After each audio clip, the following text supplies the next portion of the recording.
नमस्कार मित्रों। डॉक्टर रवि शर्मा मधुप के इस वीडियो चैनल पर मैं आपका अभिनंदन करता हूं, स्वागत करता हूं। सीधी सटीक बात डॉक्टर रवि शर्मा मधुप के साथ। जी हाँ, प्रारंभिक वीडियो में मैंने अपना परिचय और इस चैनल का उद्देश्य बताया था और उसमें मैंने कहा था कि इसमें हम बात करेंगे हिंदी भाषा, उसका आरंभ, वर्तमान, भविष्य, उसकी देश विदेश में स्थिति, हिंदी वर्तनी और देवनागरी लिपि के मानकीकरण, अशुद्धि शोधन, व्याकरण के अंतर्गत अनेक भ्रामक एवं विवादास्पद बिंदुओं पर चर्चा करेंगे। इसी के साथ साथ मेरे मन में यह भी विचार आया कि ये सब बातें तो उन लोगों के लिए विशेष महत्वपूर्ण उपयोगी हैं जो हिंदी अध्ययन कर रहे हैं या अध्यापन कर रहे हैं या हिंदी के कार्यों से जुड़े हुए हैं, लेकिन कुछ अन्य मित्र भी इस चैनल के माध्यम से जुड़ रहे हैं, तो उनको भी ध्यान में रखते हुए मैंने इसमें एक और भाग जोड़ने का, एक खंड जोड़ने का विचार किया है, जिसका शीर्षक मैंने दिया है साहित्य के रंग डॉक्टर रवि शर्मा मधुप के संग। उसमें मैं कुछ साहित्यिक चर्चा, कुछ कविताएं, लघु कथा, व्यंग्य पाठ आदि करूंगा ताकि इस पक्ष की ओर भी आपका ध्यान मैं दिला सकूं, हिंदी भाषा और हिंदी साहित्य। फिलहाल हम लौटते हैं हिंदी भाषा से संबंधित मुद्दों पर। आज मैं आपको हिंदी भाषा की पूर्व पीठिका, हिंदी भाषा का कैसे प्रारंभ हम मान सकते हैं, उस संबंध में अपनी बात आप तक पहुंचाऊंगा। हिंदी शब्द अपने आप में बहुत महत्वपूर्ण है और हमें इसकी जब व्युत्पत्ति, इसकी जब बनावट पे ध्यान देते हैं तो ये हिंदी शब्द सिंध, सिंधु से व्युत्पन्न हुआ है, बिगड़ कर बना है। आपको मालूम है कि हमारे देश में एक बहुत महत्वपूर्ण सभ्यता, सिंधु घाटी सभ्यता, जिसे इंडस वैली सिविलाइजेशन भी कहते हैं अंग्रेजी में, वह बहुत प्राचीन काल में रही थी। अभी भी उसके अवशेष खुदाई में मिलते हैं। सिंधु घाटी सभ्यता की भाषा भी अभी तक ठीक से पढ़ी नहीं जा सकी है। उसी सिंधु शब्द को जब अरब के लोगों ने बोलने का प्रयास किया तो वे स नहीं ठीक से बोल पाए, तो सिंधु से हिंदू हो गया और इस प्रकार हिंदू, हिंद, हिंदी, हिंदुस्तान जैसे शब्द धीरे धीरे प्रचलन में आते चले गए। इससे पहले हमारे इस देश का नाम भारत, आर्यावर्त, ब्रह्मवर्त आदि नामों से इस देश को जाना जाता था। इन नामों पर भी हम कभी और चर्चा करेंगे। आज मैं विषयांतर नहीं करना चाह रहा, इसलिए सीधा विषय पर ही बात अपनी रख रहा हूं। तो इसी सिंध से हिंद और हिंद में रहने वाले लोगों के लिए और हिंद में बोली जाने वाली मुख्य भाषा के रूप में हिंदी शब्द प्रचलित हुआ। बीच में एक ऐसी सूक्ति भी प्रयोग की जाती थी, जो हिंदी ना जाने उसे हिंदी ना जानिए, अर्थात जो हिंदी भाषा को नहीं जानता उसे आप हिंदुस्तान का रहने वाला निवासी ना जाने, अर्थात वह हिंदुस्तान का रहने वाला निवासी नहीं माना जा सकता। तो हिंदी शब्द का अर्थ दोनों अर्थों में होता है, हिंदी भाषा के अर्थ में भी और हिंदुस्तान के निवासियों के अर्थ में भी।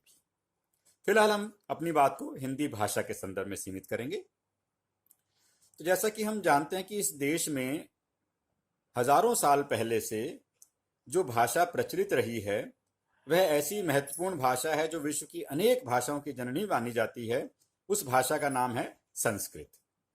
इसे देव भाषा भी कहा जाता है और इस संस्कृत भाषा की लिपि को भी देवनागरी लिपि के रूप में जाना जाता है, देवनागरी लिपि।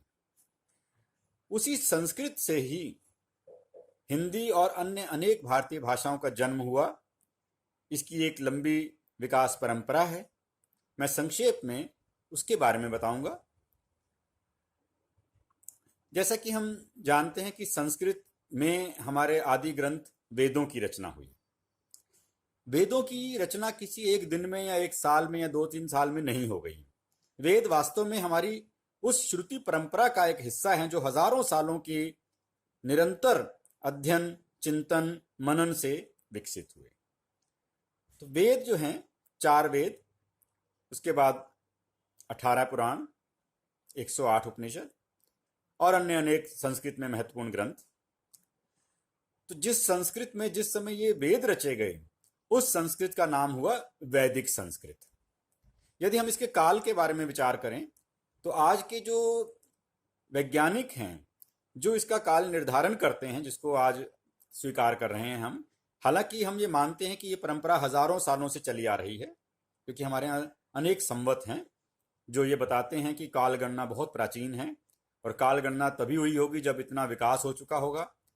तो वे सब बातें अभी हम प्रामाणिक रूप से नहीं कह पाते हैं उनके समय को लेकर। तो जिस समय को सब विद्वान मानते हैं वह समय है लगभग 1750 ईसा पूर्व से लेकर 1000 ईसा पूर्व तक का। यानी आज से मोटा मोटा हम ध्यान दें तो 3800 साल पहले का जो समय है उसको वैदिक संस्कृत का समय कहा गया, वैदिक काल कहा जाता है उसे।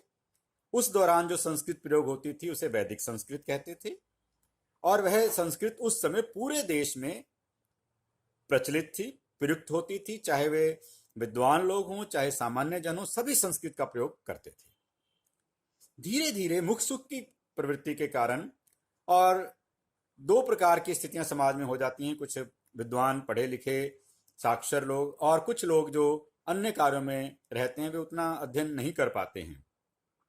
तो इसी वैदिक संस्कृत से 1000 ईसा पूर्व से लेकर 500 ईसा पूर्व तक के समय को जो नाम दिया गया उसे कहा गया लौकिक संस्कृत।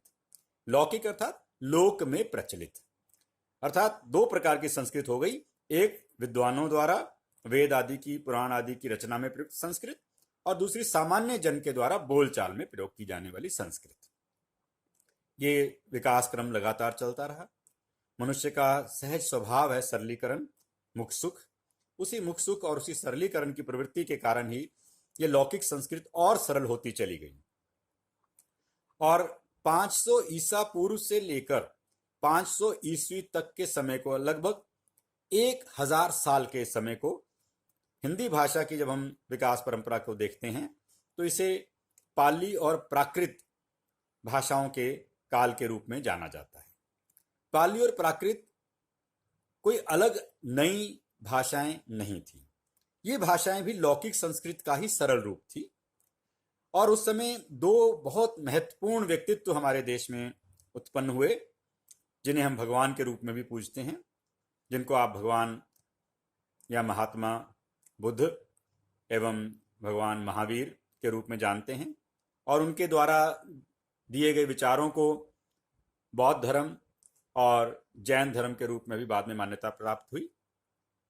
तो उन दोनों विद्वानों ने, दोनों महात्माओं ने अपनी बात जन सामान्य की सरल भाषा में कहने का प्रयास किया, जो लौकिक संस्कृत से भी सरल होती जा रही थी धीरे धीरे। तो महात्मा बुद्ध ने जिस भाषा में अपनी बात कही, अपने उपदेश दिए, या बौद्ध धर्म के ग्रंथों की रचना हुई, उस भाषा का नाम हुआ पाली। और जिसमें महावीर स्वामी ने अपनी बात कही, उस भाषा का नाम हुआ प्राकृत। यही प्राकृत नेचुरल, प्रकृति वाले अर्थ में है, सहज स्वाभाविक भाषा। तो जैन साहित्य प्राकृत में रचा गया और बौद्ध साहित्य पाली में रचा गया। और आगे बढ़ी स्थितियां, पाली और प्राकृत 500 ईस्वी से आगे और सरल रूप का होने लगा, और 500 ईस्वी से 1000 ईस्वी तक के समय को हमारे विद्वानों ने जो नाम दिया वह था अपभ्रंश काल। भाषा का जो और सरल रूप हुआ, उस रूप को संस्कृत के विद्वानों ने कहा कि ये तो भाषा पूरी की पूरी संस्कृत भाषा भ्रष्ट हो गई है। उसी से अपभ्रंश, अपभ्रष्ट, अवहट्ट आदि शब्द निकल करके आए, प्रयोग होने लगे भाषा के इस रूप के लिए। और 500 ईस्वी से 1000 ईस्वी तक, लगभग 500 वर्ष तक ये रूप विकसित हुआ, क्योंकि भाषा का विकास कोई 1-2 दिन या 2-4 साल या 10-20 साल में नहीं होता, ये निरंतर चलने वाली प्रक्रिया है। सैकड़ों सालों में ये परिवर्तन दिखाई देते हैं। तो अब हम पहुंचते हैं 1000 ईस्वी।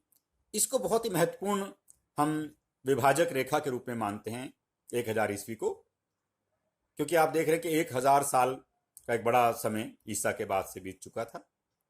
इस अपभ्रंश के विविध रूपों से हिंदी, मराठी, गुजराती और तो और सिंधी, पंजाबी, इस तरह की भाषाओं का भी विकास अपभ्रंश के विविध रूपों से हुआ।